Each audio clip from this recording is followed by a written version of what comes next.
Here's a problem. Find the equation of the set of points which are equidistant from P and Q. There are these 2 points in space, 1, 2, 3. This is P. And then 3, 2, minus 1. This is Q. Now we need to find the set of points. In fact, we need to find the equation of the set of points, all of which are equidistant from P and Q. How do we do this? Pause the video, think about it. Okay, let's solve this together. Equidistant means the distance is the same. Whatever points that we're looking for are equidistant from P and Q, which means the distance from P and Q is same.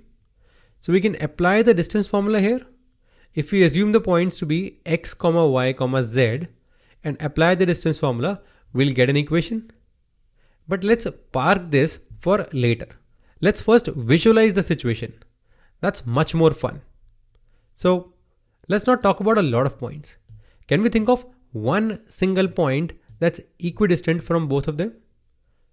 The distance of that point is same from P and Q.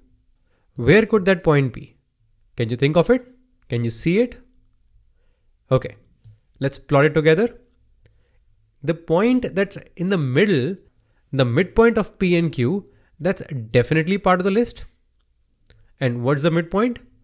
If we divide 1 plus 3 by 2, if we take their average, that's 1 plus 3, that's 2, 2 plus 2 is 2, and 3 plus minus 1 is 1. So that's 2, 2, 1.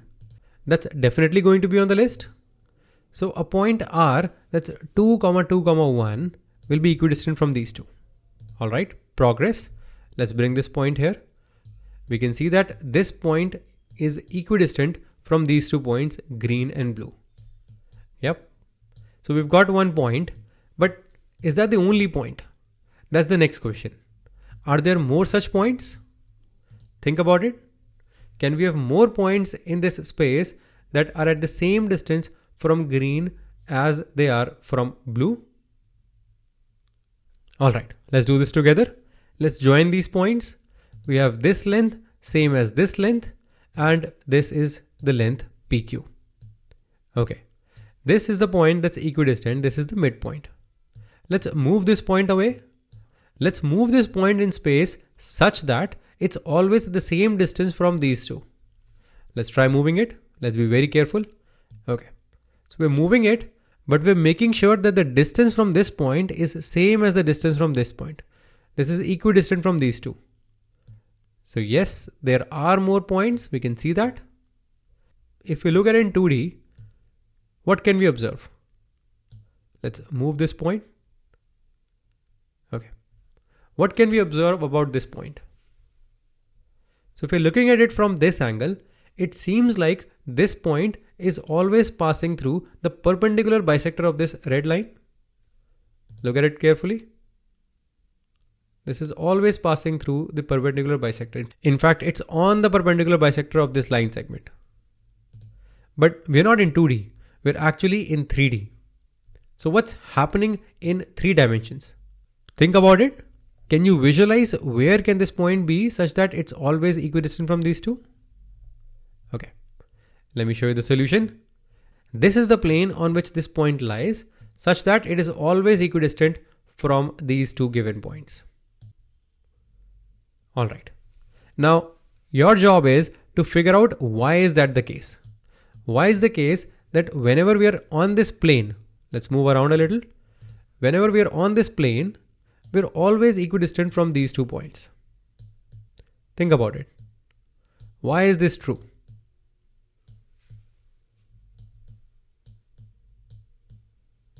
Okay, let's do this together. So we have these points and let's look at it from this angle. All right. Can you see 2 triangles? In fact, can you see 2 right angle triangles? One above this plane and the other one below it. Look at these 2 triangles. I claim that these 2 triangles are actually congruent. Why is that the case? Well, this is equal to this because we are passing through the perpendicular bisector. So this line is equal to this line. This is common and the angle is 90 degrees. So by SAS, these two triangles are congruent. And because they're congruent, by CPCT, corresponding parts of congruent triangles are equal, we can say that this purple length is same as this purple length.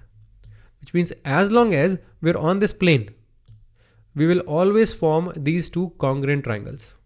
So geometry is helping us prove that these two triangles are always congruent, which means this will always be equidistant from these 2 points.